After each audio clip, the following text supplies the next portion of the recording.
Alright. Welcome back dito sa latest episode ng ito na combination natin ng Tricom, Quadcom at ito na, magsama na ang deep dive and number one podcast, Models of Manila. I'll tell you without sarcasm, if not for Mark Gamboa, wala ako sa industriyang yan na hindi pala journalism tong industriya na ginagawa natin. Podcasting po. What's the story? Bakit wala ka kung wala siya? No. Kasi siya yung nag-encourage sa akin. Sabi niya, Richard, ang dami mong dakdak. I-monetize mo na rin or monetize mo gumawa ka. Kasi nasayangan din siya. Sabi niya, nagpapa-interview ka here and there. Gawa ka ng sarili mong ano. Ba't ako hindi mo ko sinabihan noon? Hindi, may ball jack ka na eh. Ikaw, big time ka na. May ball jack ka na. I tried pero it wasn't for me. YouTube. Well, we never know. Kasi ang sinabi ko din sa kanya, nung mga many years ago, nung una namin magkakilala, ang daming mga vlogs, ang daming mga na on the side ng kabila. So, we need more voices doon sa kabilang sa side natin para mas maraming nagsasalita, mas maraming voices. May sumasagot. Tama. Wala kasing sumasagot noon eh. Nung early days ng syempre, well-funded sila. Well-oiled machine. And if you traffic in disinformation and chismis and etcetera, talagang may advantage ka. Algorithmically, there was that MIT study na lies travel, 4, 6, 7 times over. Faster. So talagang, but what Mark was really right about, among many other things is, don't abandon the battlefield. Kasi andyan na kayo sa mainstream media eh. Columnist ka ng ganitong newspaper, radyo, ganyan. Pero ito, ang tao pupunta na ngayon sa social media. So, thanks to you, we realize, we're abandoning the field. Tsaka, that's where the brainwashing happens eh. Yes. Diba? Hindi naman sa mainstream o sa yung pag yung araw-araw kang nanonood ng content nitong vlogger na to, doon ka, yun na din yung sinasabi mo, yun din sinasagot mo, yun na din yung pag nakikipagtalo ka, those are the talking points yun na din kinakain nila. Oo eh. Kaya, dapat at least bumalance eh. And yun nga, sa ano din naman eh, kumbaga may kita din from YouTube, AdSense. So, lucrative din. Oh, pero hindi 10 million ha? Hindi 10 million. At nagbabayad ng double taxation. Buwis yan, buwis dito. 10 million? Pang-artista yun? Endorsement na yun? Nung parang nag-shoot ka na ng commercial noon? 10 million, ang laki nun. Grabe. So, perfect combination. Happy birthday, by the way. Happy birthday. Mamaya ulit. Happy birthday to the number one podcaster. Totoo yan. But speaking of number one podcast. Tsaka naka-scoop. Yes. Talagang kung baga, what Mocha Uson was to Digong in the opening days na na-outscoop niya lahat kay Digong, you are to Vico Soto. And I mean it with all the compliments that I can give in this universe. Love natin So how did you put the interview together? How deep does it go between you? So let's interview you about your interview. Ayun, so una gusto kong magpasalamat of course kay Mayor Vico kasi pumayag siya na magpa-interview. And ito, I said this dun sa vlog din sa simula. Sinabi ko din kay Vico noon na nung 2019, kung hindi ko nagawa yung video ko about dun sa pagkapanalo niya, baka hindi na ako nagtuloy as vlogger. Kasi yun yung unang video na sumipa, tas nagtuloy-tuloy na. Tapos nice. yung Vico serye, tapos si Isko sumikat din. So, nagtuloy-tuloy na. So, doon nag-start talaga yung pagiging political vlogger ko. So, kung hindi sumipa, kung hindi siya nanalo sa Pasig at that time, baka hindi nag-ibang career na ako. Nakailang views ka nun? Yung unang-una. Yung pinakalumaking sipa sa akin. Kasi at that time, 8 months na akong nag-YouTube. Monetize na ako, pero maliit lang yung mga views ng videos ko. Pero pinansin ka pa rin kahit small time kang vlogger? No. I just, it was a recording lang. It was a commentary lang. Okay. So, after niya manalo, ayaw siyang, parang hinaharangan siya ng mga City Hall employees. So, I reported on that. Kasi at that time, iba-iba yung topic ko araw-araw. So, nung pagka-post ko nung kay Vico, dun umabot ng 200,000 views. Oh, so, wow. sabi ko, okay to Pero konti lang followers mo nun, di ba? Yeah. Baba pa. Siguro mga 20,000, less than mga 10,000. Pero naka 200,000 views ka. Yes. Wow. Kasi, nasabayan ko yung... 2019 pa to. Ha? 2019. A few days after he won against the Eusebio sa Pasig. Galing. So, after nun, okay to Gawa pa ako isa pa. Daming views ulit. Gawa pa ako isa pa. That whole summer, I made mga 50 na videos about Vico Soto. Tapos, yung una naming mag-meet, naalala pa niya nung pinuntahan ko siya sa radio station, sa Radyo Pilipinas sa Visayas. Tapos yung hanggang sa ma-inaugurate siya sa Pasig. Okay. So, tuloy-tuloy na yung views. Akala ko sasabihin mo, I made 15 million. Baka ikaw yung naka 10 million, no? Videos pala. Oo. Galing. Sinabi ko sa kanya din na during that time, yung mga videos naman naka-up eh. Sinabi ko na noong 2019, I said, Vico Soto is the future of Philippine politics. And Right. 6 years on, hindi naman nga tayo ni-let down. Visionary. I think he more than proved you right. But can I rewind a bit? Maybe Jess knows better than me. Can you remind us of the drama of him becoming the mayor? Kasi parang people take for granted, Vico, the best yan. But he was really an underdog in every sense of the word, right? At that time, even nung I was hearing a few months before the 2019 elections, na sa survey daw, medyo dumidikit si Vico kay Eusebio. Pero no one believed it. Yeah. Kasi Eusebio yung mga yan, ilang dekada na yang nandyan. Si Vico Soto, wala namang Counselor pera. lang, yeah. Wala namang, hindi. Kumaga ang meron siya is, of course, yung at that time, yung kanyang 3 years as councilor and of course, yung Damarcad. Itbulaga. Oh. Hinarangan pa yung, naalala ko nung hinaharangan yung Itbulaga sa Pasig. Ano nila? Yung mga sugod bahay. Sugod bahay. Syempre kasi pabor kay Vico yun eh. So, hanggang nung manalo, syempre masaya, tuwang-tuwa na kaya palang talunin yung malaking dynasty na yun. And sinubukan ko lang gumawa ng video. Tapos yun, sunod-sunod na. Naka-attend ka ba ng mga rally ni Yun nga. Can you tell us about the rally? I haven't. Hindi ako nag-attend ng kahit anong yung mga ano niya, yung mga Pero di ba guerrilla yung ano niya? Guerrilla yung style. Kasi mga See, barangay can you captains, explain? Yeah, please. Yeah. pinagbabawalan siya mga kampanya. Oh. Yeah, Dahil exactly. pinagbawalan ni Eusebio. Oh, right. So hindi siya makahiram ng stage or hindi siya maka-set up ng maayos na mga setup. So parang kukuha lang siya ng track. Tapos tatayo siya sa track. Oh, wow. Ganon. Tapos, Ma'am Dani talaga, Ma'am minsan Dani. puputulan sila ng kuryente, mga wow. ganong mga story. Ang siguro at that time ang isang difference lang din, at least kasi at that time, tito niya is sa Senado. So Senate President. Senate President, Yeah, at for that least matter, yeah. sa safety niya, sa ano niya, Safe Correct. safe pa din. At least hindi doon Pero sa nasa aspeto mga na yun. Eusebio ngayon? Actually. Nandun lang, nasa Pasig lang. Wala na sila sa politics, right? Walang, may marinig ka, siguro susuportahan sila. Kahit sa nito. councilor, wala na sila. Walang, Contractor, man. hindi ko alam. Pero, hindi, ang naging issue nga din dun ang naging topic din namin dun sa vlog namin is what will happen when he goes down in 2028. Ay, pwede ba sumubok ulit ang mga Eusebio? Bakit hindi? Eusebio versus Diskaya. Pwede silang, Parang, ano yan? King Kong versus Wala sila. silang tumatulit. And I think isang nagustuhan kong part dun sa interview kay Vico nung bago ko ikwento kung paano na... Yes, please. Tinanong ko siya itong mga changes sa procurement, sa transparency, sa bidding, Sa Pasig.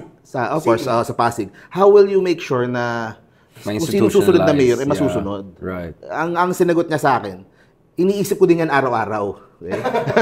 Siyempre, importante na yung mayor Totoo. is maayos, matino. Pero yun nga, meron siyang mga nilagay na mga safeguards, mga ordinansa. Naka-FOI na. Freedom of Information. Oo. Tsaka pati may sariling yung office daw ng procurement. Tapos pinapalakas niya yung mga mga CSO na nagmo-monitor nung tsaka yung mga proseso para Digitalization. para mas mahirapan yung kunyari in the future kung magkaroon ng If ever ng corrupt na mayor, mas mahirapan siyang itanggalin yung mga nilagay niyang safeguards in place. Tsaka yung mga councilors, he should make sure pa din na yung mga good governance na councilors mananalo. Kasi, so let's say may manalong corrupt mayor, pero if you have a majority na good governance councilors, mahirapan mo. Mapapahirapan mo yung mayor. Yun, and last elections, di ba, nag-15-0 sila. Di ba? Sweep.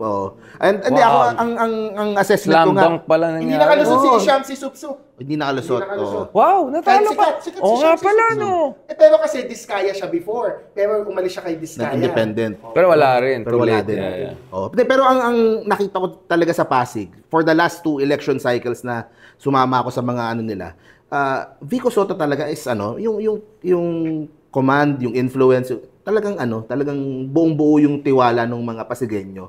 Enough na kung sino yung nasa slate niya, yun talaga yung binoboto.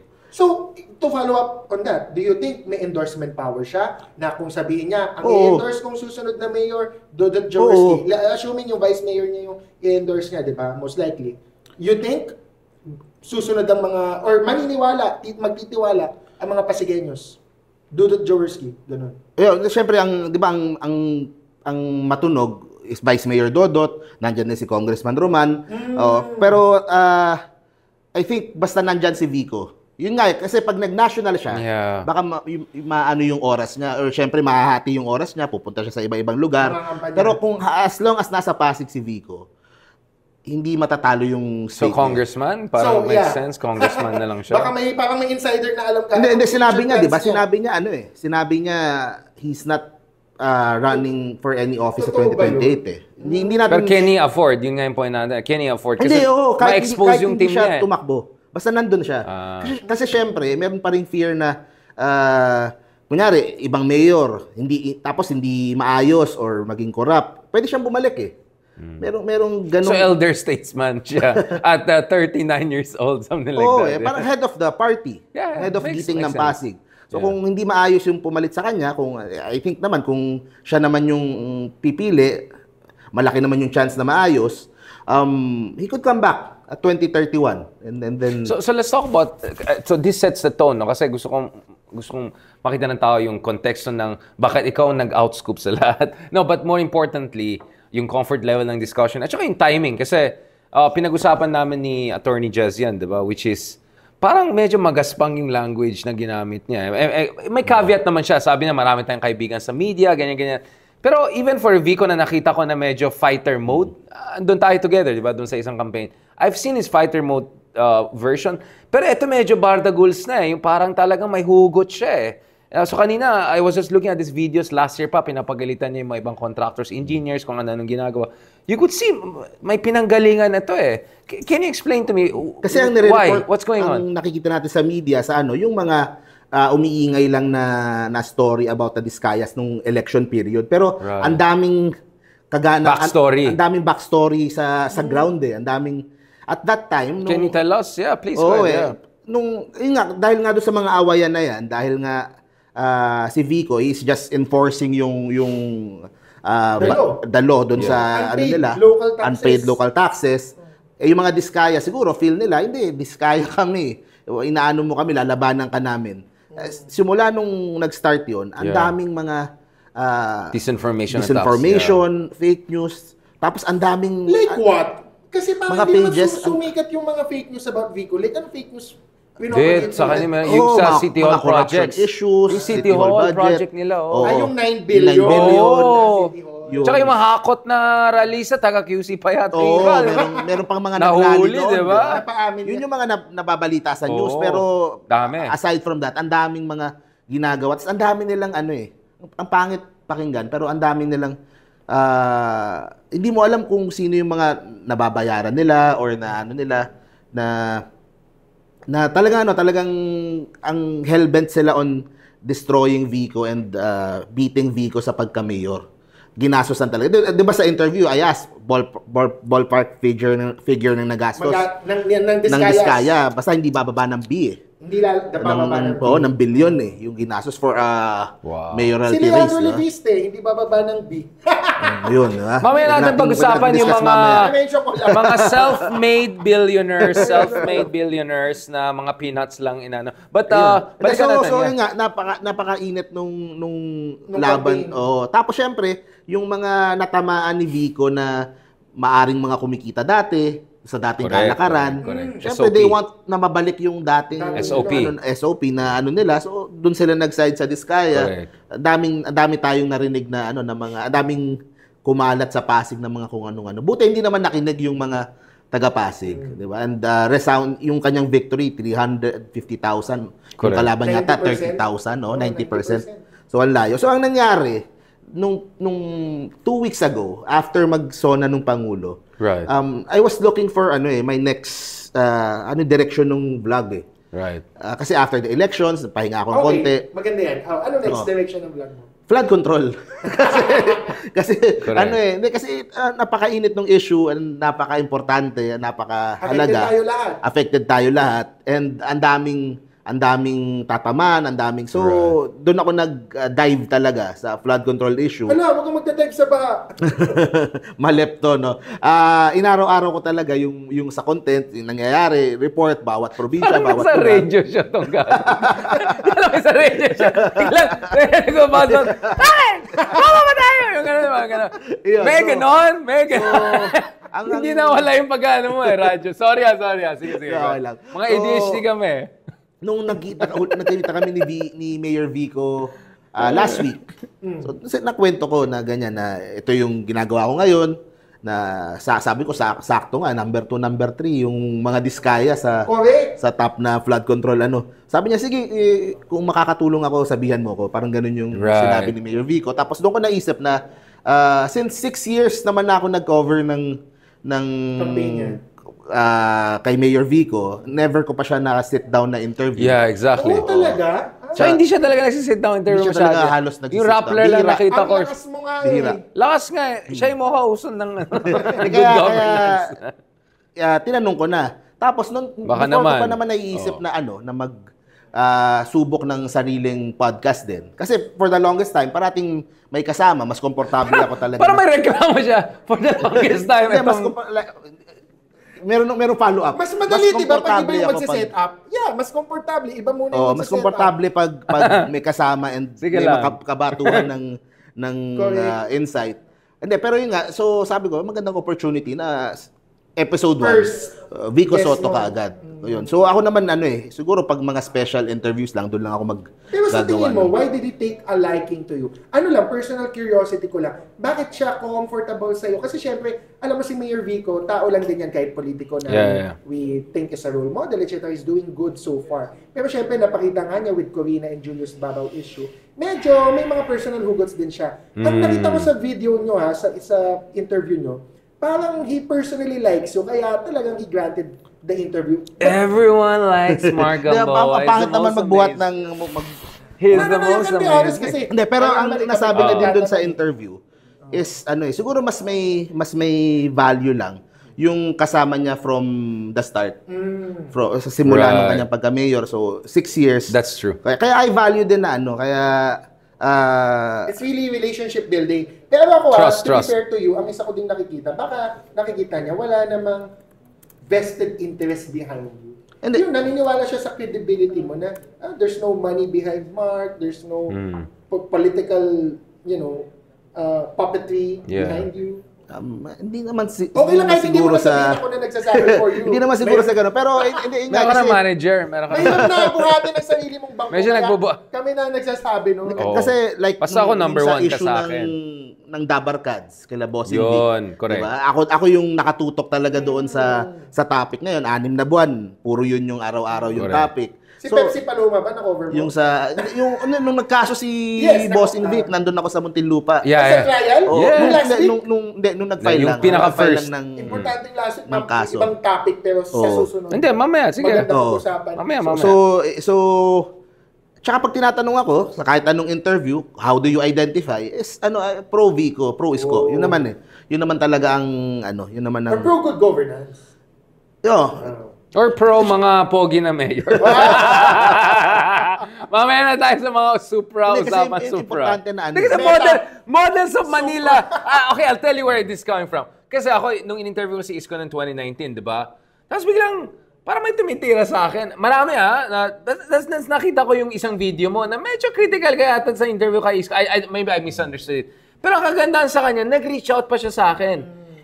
Models of Manila. Actually, kami din. Bakit may pakito sa politika? Models of Manila. Di ba parang, showbiz? Ganun. Actually, nagtaka din ako. Yun nga eh. I'm just saying doon nagsimula yung friendship natin. Pero he reached out to me. Sabi ko, di ba parang nainis yata siya sa interview kay Isko? Ako naman, syempre, as a journalist, the GMA Network yan, I had to ask him some tough questions. Not because I'm against him, it's because you have to ask the tough questions. Hindi naman ito product placement interview. Tinira mo pala si Darian. Meron siyang patama na parang sabi ko, sino to? Siyempre ako mayabang rin ako. Sino to? Models of Manila. Mocha Uson. Oo! Mocha Sabi style ko, na mocha to ng kabila. Ganun. So, medyo mayabang din ako, di ba? Dati. Siyempre, mabait na ako ngayon. So, pero in first, nag-reach out sa akin. So, na-curious ako, who's this guy? Kasi gusto ko din sabihin din. When I entered political vlogging sa 2019, importante kasi na klaro sa tao where I stood eh. Right. Kasi at that time, ang akala nila, either DDS ka or Dilaw ka, liberal ka, dalawang side lang nung at that time, nung simula nung awayan ng... Political identities. So, nung pumasok ako sa political vlogging, kaya I was holding back eh. Hindi ako pumasok kaagad kasi I don't feel na dito ako sa isa, I don't feel din na dito ako sa kabila. Correct. So, parang hinahanap ko yung identity ko as a political vlogger. Nung sabay pumasok yung dalawa, ito, kulay blue. Yun yung identity ko. So, yun ang... And more local. Mas local yung ano mo eh. Parang ang dating sa akin nun mas local yung atake mo. Hindi, kasi nga mayor sila. Pero kung nagkataong senador sila, baka ganun yung kinover ko. Pero may national profile pareho eh. Pero hindi, tsaka importante din kasi, importante din syempre sa vlog, may views. Yeah. Kasi kahit i-cover mo yung isang magaling na pero hindi interesado yung tao sa kanila, hindi ka din tatagal ng as a vlogger noon. Hindi ka din magiging sustainable. So that was the idea. Right. To find someone na I could identify with, tas maging sustainable yung trabaho para mas masuportahan ko kasi hindi ka bayaran, you're self-sustaining. Exactly. Yun ang maganda. Honest business. Si Facebook, exactly. Yun ang ang boss mo, yung viewers exactly. And then yun naman din yung sasabi ko nung last election lang, di ba? Na may mga offers din to go against Vico, to go against Isko. Marami. Did it come from the Discayas? Meron rin kayong inspirational story na gagawin. Against Isko. Wow! Top of the world! Wow! Diyan ni Mami. Mami, may kape. So sabi ko, hindi naman lahat about pera eh. So, syempre mas importante na Pero alam mo kung anong relationship niyo ni Darian, parang ganun din tayo. Kwento ko naman kung paano ko siya na-meet. May parallel lives pala. You were critical of me too eh. But you message me, you reach out. Kaya akala namin DDS ka. Akala mo naman dilawan na kami. So parang ganun yung dynamic eh. Sa totoo lang, magulo tayong lahat. More Lenny eh. At when I reach out to you... Anti-Duterte, 2019. More like critical lang kami sa Duterte. Critical lang kami sa Duterte. Anti-Marcos, anti-Duterte. I reached out to Attorney Jess at that time kasi 2021 kasi yun yung time na si Yorme Isko is contemplating a presidential run. I was critical of Yorme. Of Yorme. No. Pero ang goal ko noon is to reach out doon sa side ng supporting Leni Robredo. Just in case if Isko is the unity candidate. Yun ang idea. Yun ang, kaya that's why kaya ako nag-reach out sa kanya. Nag-chat, nag-Zoom. Kasi pandemic time pa noon. Na-interview ko siya. Tapos yun nga, nangyari na yung nangyari nung 2022 cycle. Nag-aaway na. So, hindi ko na siya ang maganda sa'yo, ang maganda din, sa lahat sa atin, open naman tayo eh. Sa iba, basta yung sa level na, hindi yung gutter level na like iba. If you reach out in a way na, ito may merits. Pero hindi ko alam sa kabilang channel, Nag-reach out ako, pero parang ayaw yata mag-usap. Sino bang other channel? Ewan ko kung ano sinasabi. Isa lang naman ang natin. Try to kasi marami tayong kaibigan na mga vloggers din from all sides na hindi dapat tayo nagpe-personalang mga vloggers. Kasi mga politiko... Uy, sorry, minsan kung kita... No, yung personal na... Kasi naka-yellow siya the other day with sila bang, uy, kahapon lang, Dolomite Beach, kayo hindi dilaw. Ang sama ko rin kasi. Pero nag-sorry ako, Nag-sorry. Discuss natin yan later, yung Ninoy Day. Masama. Pero yun nga. Please, go ahead. Vico pa rin Vico ang topic. Hindi, yung iba kasi talaga nag-aaway ng personalan. Cancel culture. So, hindi dapat kasi mga politiko naman, ngayon, away sila, tapos behind the scenes, sila nagtatakipan, sila tapos tayo ang nag-aaway. Diba? So, walang masama kung magdedebate tayo, kung magpapatagisan tayo. Pero mabait ka kasi. Like eto, mabait ang puso pero masama yung labas. Diba? Balaura eh. Ako naman kupal ka agad yung tsura. Konyo na to. Ikaw talaga mabait ka. Mabait talaga siya, so, diba? Ganun yung nangyari. Ganun yung... And that's good that you reach out. Kasi at the end of the day, naman tayo lahat Pilipino. And we all want what's best for the country. Correct. So let's go back to your interview with Vico. It was a comprehensive interview. I suggest everyone check it out. Models of Manila. It's a really good interview. Ang galing mo pala, bro. Number one podcast. Number one podcast. First episode pa lang. Sa Pilipinas. Number one. First minute, number one agad. But as we speak, mag 1 million views naman yan. Kung hindi lang na si Torre, yung news cycle, Vico pa rin. And we're gonna go to Torre soon. Okay, so what is your sense of the interview with Vico and what are the highlights of the interview? Without being spoiler. So hinati ko yung, before going to the interview. Anong structure? In structure ko na. Unang kalahati, first part is about flood control, Diskaya, last election. So everything about last elections. Kasama yung controversial na post niya about sa mga journalists. So yun yung, nandun yung sa unang part. Right. Pero humaba yung mga 40 minutes yata yun. Mahaba yun. Tapos the second part, much shorter, I wanted na ipasok yung mga achievements niya sa Pasig.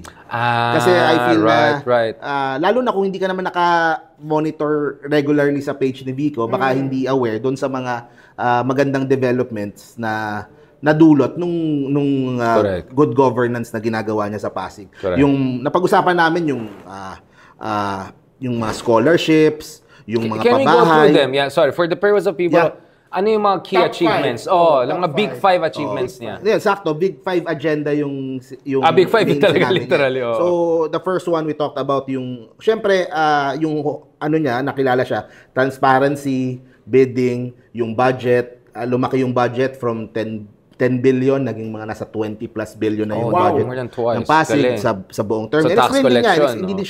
Hindi din siya ganun kadiretso na Without imposing new taxes. Wala, without, Tax efficiency lang yan. Tax collection. Gumanda yung tax collection. Pero and proper declaration. And tsaka yung natipid sa mga natipid sa procurement. Okay, yung mga hindi nakukurakot. Mga hindi nakukurakot. Pero in-explain din niya kasi minsan din meron ding pag hindi nagagastos ka agad, nalilipat. So nandun hindi rin maganda na marami ng surplus. Gusto niya proper investment ROI. Galing. Kaso ang problema kasi, pag yung, kunyari yung opisina, hindi sanay na sumusunod sa, kunyari, yung proper way ng doing nung mga procedures, tumatagal, na delay. Kaya ganun yung nangyayari sa budget. So, una yun. Yung opisina na hindi sumusunod sa proper procedure? Pag sanay ka sa ano eh. Under Mayor Vico, meron pa ba? Meron, di ba? Last year, naaway na nga eh. Last year, grabe, gumagawa na. Pero yun nga, hindi madaling hindi ganun kadaling yung nakasanayan. Can't teach old dog new tricks. So, yun. One is yung sa budget. The second one I asked is yung sa healthcare. Okay. Yung inaayos ngayon na second general hospital and yung kanilang bagong mini hospital na ginagawa. Zero billing sa Pasig. Wow. So, yun. In-explain niya yun.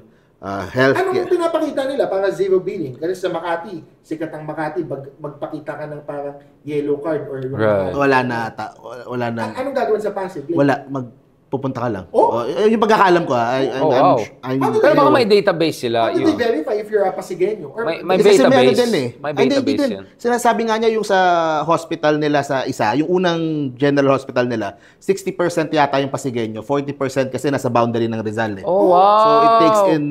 Even non-Pasigenyos are benefited. Hindi ko alam kung yung hanggang magkano yung discount pag for sure hindi 100%. Pero yun, so yun yung in-explain niya. Tumutulong sila sa mga nearby municipalities. Mahirap na matanggihan eh. Kasi nandun yung... Okay. So ano siya? Hub siya. Healthcare hub. Wow. Nangyari na kasi ang reasoning din nun, yung mga national na hospitals, tinatanggap din naman yung mga Pasigenyo. Correct. So, it's their way of giving back then. Right. So, that's the second one. Healthcare. Pangatlo yung housing. So, merong mga 4 na buildings na kinoconstruct ngayon for housing, mga pabahay. Low cost. Yung sa mga katabi ng river, mga danger zones. Right. Pero sabi niya, mas proud siya doon sa settling yung mga land disputes. Maraming ganun sa Pasig kasi. Yung iba bibili. Informal settlers. Na matagal lang nakatira doon, yung iba pinatira nung may-ari, pero inaayos nila yung usapan. Saan nila-relocate or paano nila? Hindi, walang relocate nga. Ina-acquire nila yung lupa. Okay. So, tapos tatayuan niya din doon ng mas maayos? Hindi. Tapos pwedeng hulugan unti-unti ng mga informal settlers para maging sa kanila talaga. Legalize them. Legalize na. So, yun yung... yung sinasabi mong dangerous sa bank, sorry, parang anong ginagawa niya doon? Yun ang ililipat mo sa mga high-rise. Relocate. Yun ang i-relocate mo. Hindi talaga pwede sila doon sa tabi ng ilog. Kasi lalo na pag bumabaha, sa tabi ng Pasig River, sila talaga yung tinatamaan talaga. Okay. So, yun ang kailangan mong ilipat doon sa mga high-rise na hindi mo na ilalabas ng city. Kasi ganun din pag ilalabas mo, babalik din sila. Correct. So, yun sa third, sa housing. Sa fourth is yung education. Right. Ayan. Yung sa scholarships, more than double yung dami ng scholar sa Pasig. Yung sa sariling school and sa ibang school. Kaysa gumawa ng panibagong school, they just, yung sa mga private na schools na lang, mga vouchers, basta meron silang mga scholars na sinusuportahan.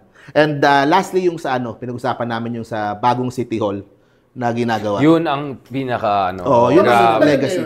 Giba na yung luma. Okay. And Saan sila nag-office ngayon? sa Bridgetown. Kaya So they're renting. they're renting doon sa isang building sa may Bridgetown. Yun yung temporary habang ginagawa itong 2 hectares na Pasig And why City does Hall. it cost 9 billion? Siyempre, Malaki. malaki naman ang tanongin ng iba, di ba? 9 billion sounds a lot like flood control Yeah. projects. 2 hectares yung lot na gagamitin doon. Tapos, ilang floor yun? Yeah. So, mga 7, 8 floors. Tapos, ang ganda nung design. Modern yung design.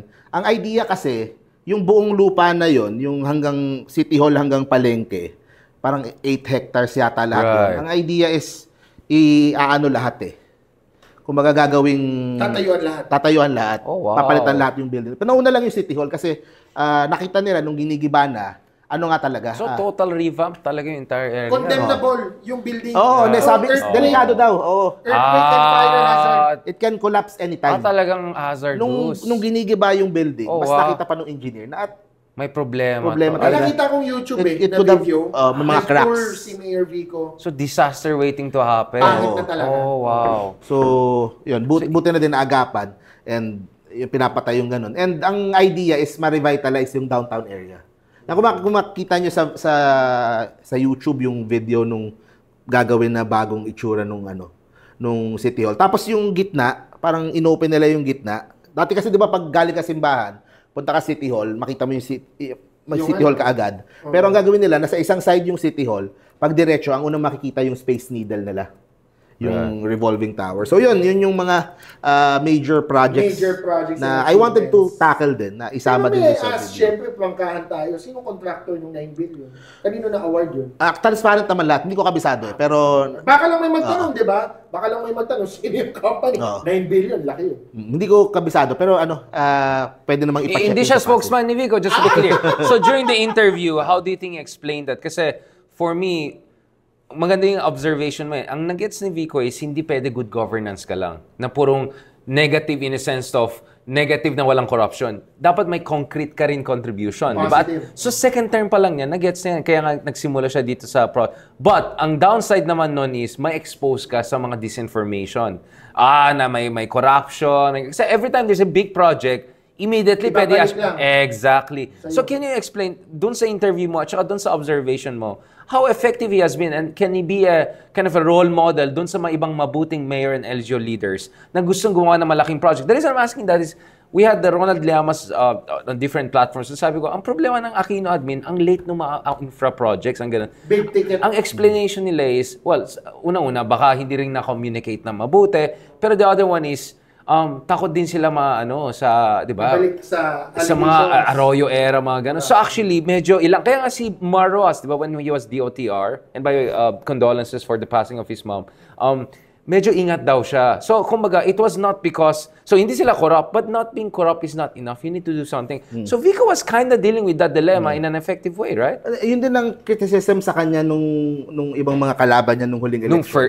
Kasi nga, tinutukan niya yung corruption, medyo hindi ganun kadami yung mga infra projects na nasimulan nung unang terms niya. Nung unang term niya. Pero yun nga, ngayon natin makikita yung fruits ng pagtitipid and mga ngayon magtatayo. Kaya it was important dun sa interview na isama ko din yung mga yung mga achievements na yun, mga infra, mga concrete na. Pero tinitiba din siya sa social welfare, di ba? I mean, nung disguise, may mga naminig akong interviews na kulang daw sa ganito sa senior or sa PWD, sa sector.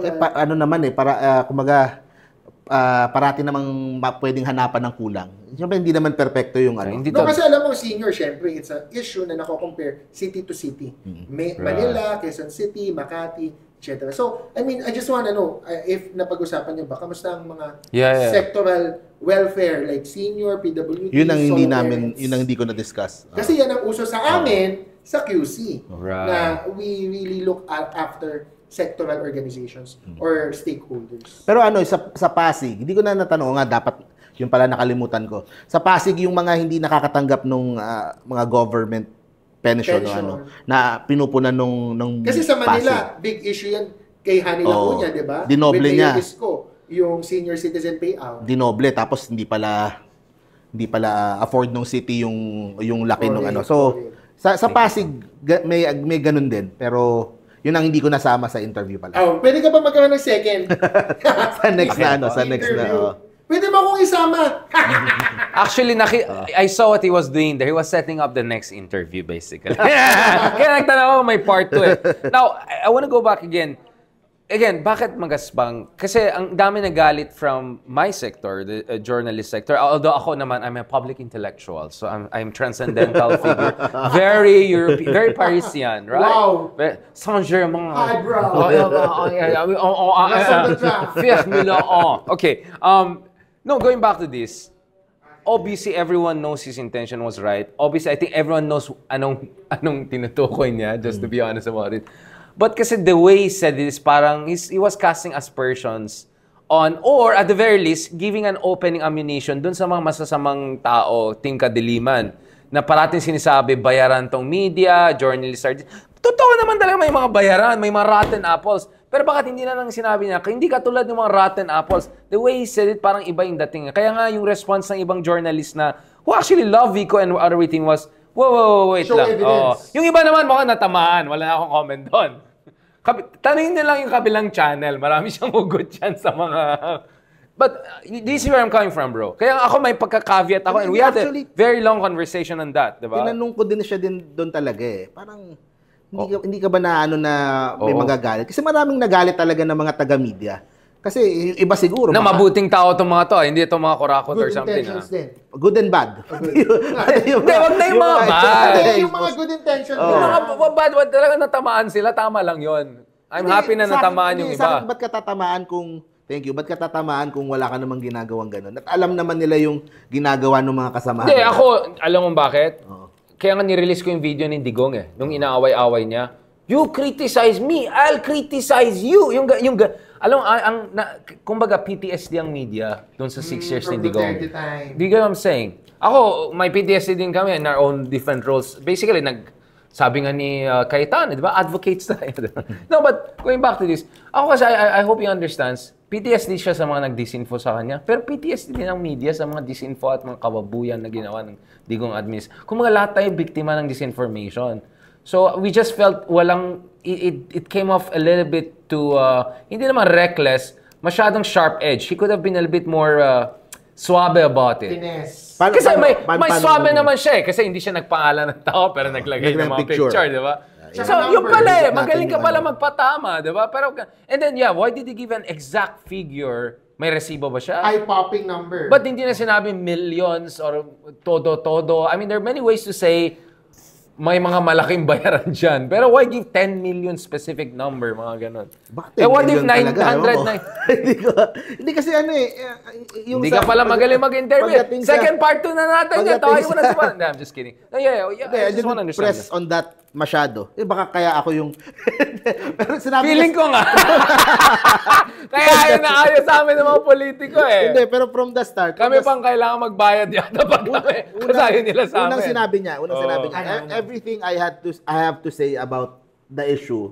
He said it na. Sinabi ko na doon sa post. So, yun na eh. Ibig sabihin... Ayaw na niyang balikan. Hindi ko na i-press pa. So ikaw, anong take mo? Ikaw, what's your take? Kasi yung sa mga diskaya at that time, medyo rinig mo nangyayari. Medyo, ako... Wow! Top of the world! Si ganito, narinig ko, ang nakuha niya, ganitong halaga. Yeah. Ganito, magkukwento, natanggap ko, ganito, laki, paldo ako.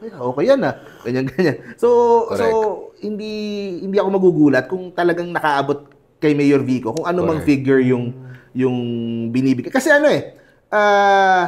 meron din namang lumalabas din ngayon, meron din mga tumanggi kay Vizcaya Oo Hindi ba Karen Davila came out and openly said hindi naman lahat nag dun sa interview Hindi, joke lang. So, yun I'm small. Mayaman ka I'm not rich enough to be offered by and this you're guy. rich enough to say Episode 2 no. ko kasi episode 2 ko Sarah Vizcaya. Wow! Sabi ko nga, Sarah with H. Sarah with H. 5 million lang. Wow, discounted pa. Discounted pa. 50% off. Plus payong. Hanggang kailan yung promo? Hanggang... Hindi pa 2028. Ang layo pa. Bago Baka may promo code ka. Bago matapos yung Blue Ribbon. Pero alam mo, ako, just to share, I actually know a lot about mga ganyang rates. Just to share, may mga No, let's be honest, may rotten apples talaga. Hindi, wag muna tayo dun sa journalist na content creators. Kasi different issue pa yan Journalists who wade into content creation, di ba? Doon muna tayo sige, pag-usapan natin. Okay, let's talk about it. Correct, let's go. Either galing sa showbiz or TikTok content creator na may YouTube. Ang dami nag-endorse di ba, nung huli Hindi, ganito yan. If 8 million, let's say, or 10 million ang subscribers mo on YouTube, ang normal rate dyan for an interview is half of your subscribers. Or 30%. So, I know for a fact, for example, one YouTuber na, let's say, may 8 to 10 million followers, para ma-interview niya ang isang mayor or senator, depende, hindi din lahat ng senators or mayors na in-interview niya may bayad. Hindi ko sinasabi yan. Pero may iba alam ko meron. If meron. So that's the formula. 2 million, 4 million. Pero alam mo, bobo yung ganun. Alam mo bakit? Sorry engagement is not based on the fun. He just explained to you. He only had 20,000, he got 200,000 views. So actually, dapat titignan nila engagement numbers mo, hindi lang following mo. Siguro kaya nagalit si medyo lumang model na yan, laos na yan. More than yung followers din, although importante yun. Yung credibility na kasama pag in-interview ka ng... Yung certification. Yung certification. Michelin star ka pero yun yung sa mga journalists, di ba? I'm just saying muna, content creator to pa. Totoong may rates yan. And madaming content creators ngayon kasi, pag election year, ang laki ng pera kasing lumalabas. Sarap buhay.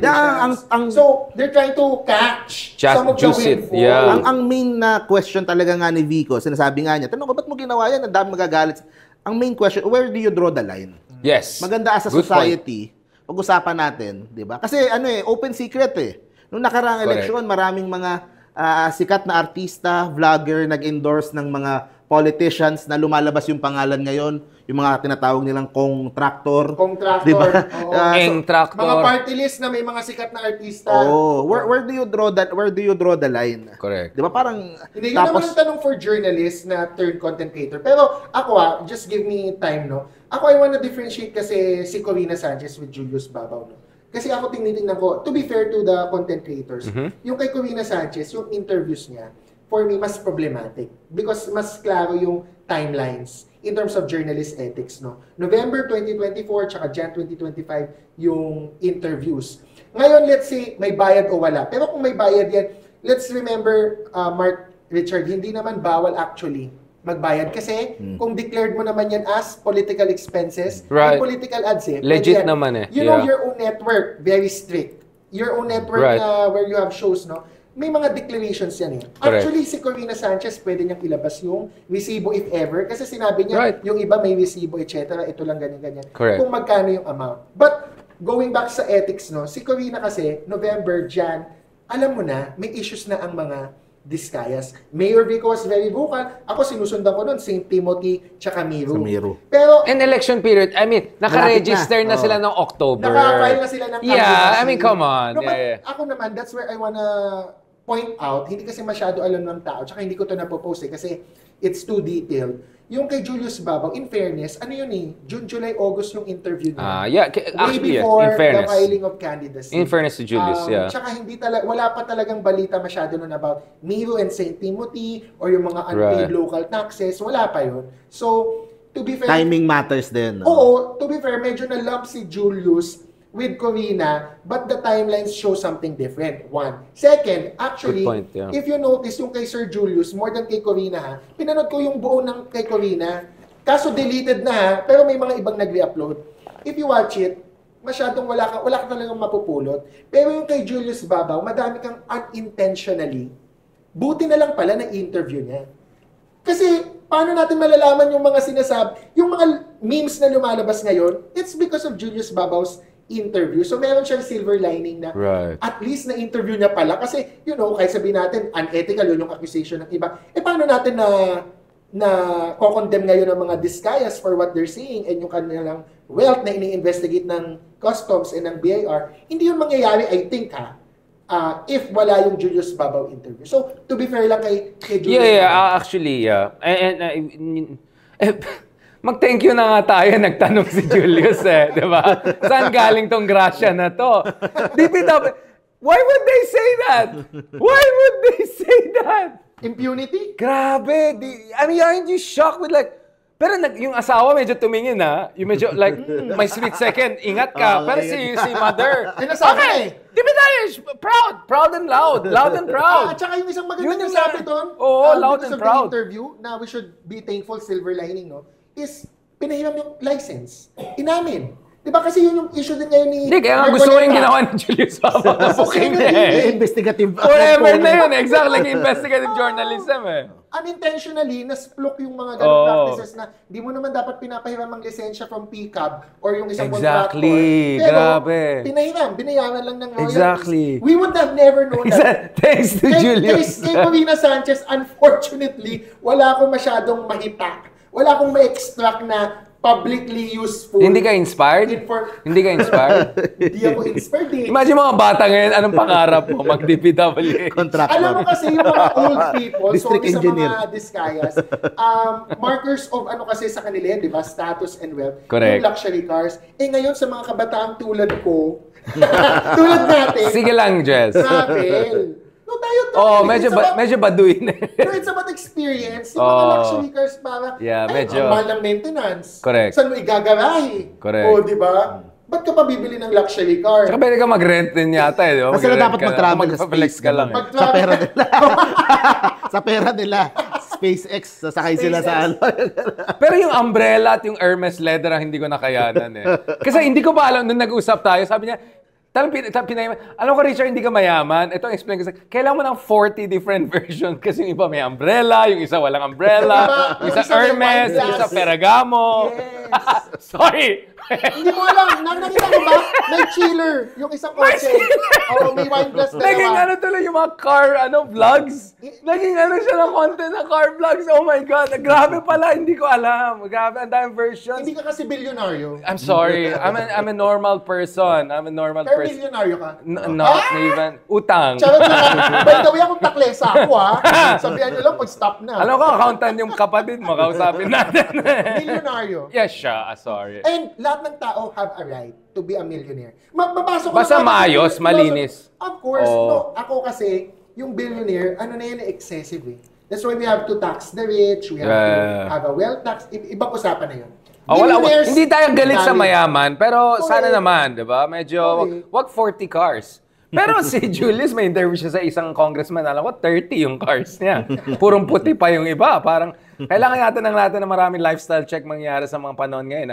Anyway, Mark, so, ano yung pinaka-highlight dun sa interview ng Vico? Kasi we're gonna go to the man who stole the news cycle from you and Vico, General Torre, very shortly. Ano yung mga highlights dun sa interview? And what are your hopes for Vico? Kasi ako, ang worry ko lang is, we put all our hopes in one man, and no man is perfect, or I don't think that's how democracy works. In what sense can Vico be, kumbaga, isang inspirasyon, for really a generation of great leaders, change makers, kumbaga, diba? Yeah, inspirational na tayo. Kagabi, pinag-usapan ko din, kasi may mga tumitira na din kay Mayor Vico, coming from the DDS side. Sabi nila. May asukal dyan. Kumbaga, ano sinasabi ng DDS? Sinasabi nila na parang, yan, yung kay Vico, kaya maingay ngayon. For 2028, may ganito silang plano, may mga ganong. Thanks, bro. So, sa akin, ang isang criticism layo pa ng 2028 para mag-ingay siya ngayon. Saka hindi siya, never naman siyang naalis sa limelight. Ilang months siya short? 6 months? Almost 1 year, yeah. Ang criticism kay Mayor Vico naman, hindi siya nakikialam sa mga national issues Yun naman ang, di ba, kahit ng mga previous elections. Or hindi siya nakipag-solidarity daw sa mga pink nung time na banggaan talaga. Oo, yun naman ang nagiging criticism kay Mayor Vico, di ba? Just to be clear, Bakit siya, sinasabi ng mga DDS, bakit katahimik sa abuses ng Marcos admin? Diba, yung mga abuses din naman ng Duterte admin, wala din naman tayo masyadong narinig kay Mayor Vico. Pero ang sinasabi ko, siguro, we all have our role to play. Ang role ni Mayor Vico is to be a sort of role model for what an ideal LGU mayor looks like or acts or kung paano Kasi, kumbaga, he speaks through his actions. Magandang example for lahat ng papasok sa public service, lahat ng pangarap maging mayor, konsehal, o kung anumang posisyon yung gusto nilang takbuhin, na pwede palang gawin mo yung tamang bagay and mananalo ka pa rin.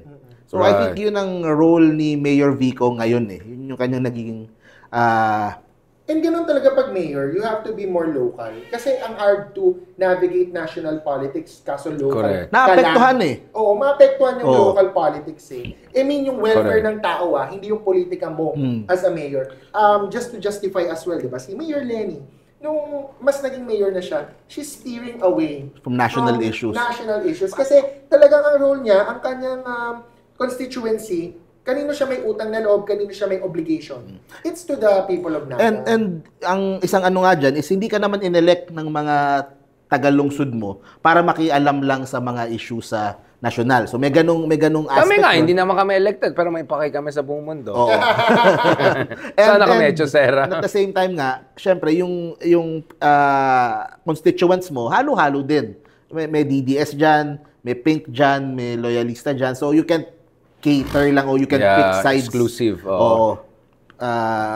Pero yun ang isang side doon sa argument doon. Syempre, for example, yung ginagawa naman ni Mayor Magalong ngayon, He's mayor of Baguio pero nag-iingay din. So that's what I'm saying, exactly. Like, mayor namin sa Baguio pero all over the place siya. Literally, so yun ang debate or argument na nangyayari kung saan ba tama as mayor. Pero criticism din kay Magalong. Tahimik din siya nung Duterte time. Oo, yun. Tahimik din siya sa mga Duterte legacy ngayon. So, kamusta yung 12,000 flood control projects ni Digong? Pag-usapan. Buti pa si Lacson, 10-year period yung pinag-usapan niya. Pork barrel, forever. Yeah, exactly. Forever. Yeah, exactly. 15 years. Pinoy, pag-usapan din natin. No problem. Ayoko yung selective eh. No offense Kaya we're friends, family friends. Just, I'll text Mayor, please, para hindi, medyo pangit ang dating to be honest. Parang, Selective ang dating. So, tuloy, bati Richard Gomez, inano ka na tuloy. Nung tinanong ko si Mayor Vico, sa dulong part na to ng interview, 2028, anong plano? Right. Maiksing sagot na umiwas eh. Kaya sinabi, hindi ko na pinrest on. Next week nga, wala pa din akong plano. Ang galing niya. Alam mo, sino? Si Vico. Showbiz talaga yun. 2028 pa lang, wala siyang plano. Okay, let's just be honest. Sorry, I cut you there. But I want you to have the last say on that. Then we'll go to my man, General Torre. No. I mean, let's be honest. Kaya nga gusto ko yung ginawa ni Vico, in spite of my appreciation, because he's doing this for everyone else who don't have his unique, I would say, singular combination of charisma, capability, background, right? Like, family. There are not many people who have all of the above at once. May talino, may charisma, may backup. I don't think it's very replicable what he can do. But nevertheless, he can still do something for the others na hindi kuwang 100% yung mga assets niya. Yun. So, ako, kung tatanungin nyo ako sa 2028, right, tingin ko, hindi, yung iba gusto siya tumakbo as senator. Tingin ko hindi. Yeah, ayoko rin. Hindi siya Tsaka maging Soto, dalawa silang... Ayaw niya rin, ang pangit tignan, dalawang Soto. May ganong optics pa. Nandun na yung tito niya, tapos dalawa silang nandun. Correct. So, I'm not sure na yun yung best. DLG secretary, something like that, so, maybe? Pwede siguro. Kahit, yun naman, kahit sinong presidente ang maupo sa 2028. Gusto siya. Kahit sinong manalo dyan. Will accept. Oo Yun lang. Malaking... Magpapapoint ba siya? That's the... Yeah, will he work with the Sara Duterte administration? Yun ang malaking tanong. Ako kasi, syempre, ipilit ko na, di ba? Ang problema ko naman kay Mayor Vico, despite all that idealism, go ahead, bro. Wala akong itatakbo na position sa 2028. It's good one hand, but it's also bad from a good governance model. Kasi I think he's in a position sana to still be relevant. and Yeah. make changes. Kahit ayaw niya, sabihin niya, hindi siya pang Congress, hindi siya pang congressman, hindi siya pang senador, at least you're taking one position from a corrupt person sana na mananalo. Ikaw ang makakaupo, let's say, senator. Kung hindi man niya, ako kasi I want him to think, and okay lang kahit i-break niya yung promise, nag-promise na siya. Sa akin, okay lang yun. Break mo na yung promise mo, lahat naman yan. Nagbe-break ng promises eh. Ang mas maganda sa akin, tumakbo siya for senator 2028 because just by chance, if we get a good candidate 2028 manalo presidente, he can build on that in 2034. Kasi kailangan ng good successor yung next president. Ako naman, sa akin personally, I don't think he needs to be in position to stay relevant. Kasi like sa Pasig, paano ba magandang term? Ang pangat nung sabihin na hawak niya yung Pasig. Pero, kumbaga, yung influence nila sa Pasig will stay Pero kahit aside may from relevance, pwesto siya o hindi. you sitting there instead of another person na mas... Pero dangerous, or less that's a maganda. dangerous argument. Slippery slope yan. I saw many people jump working for Digong, working for Trump, whatever. Kasi kung wala ako dun, someone worse will be there. I'm just saying, But that's an appointed official. Yeah, That's but what what I'm doing. saying is that medyo, but you can, Hindi, I can, you can meron say, naman ding iba instead of a na- Robin Hood there, maybe you want, I mean, I get it.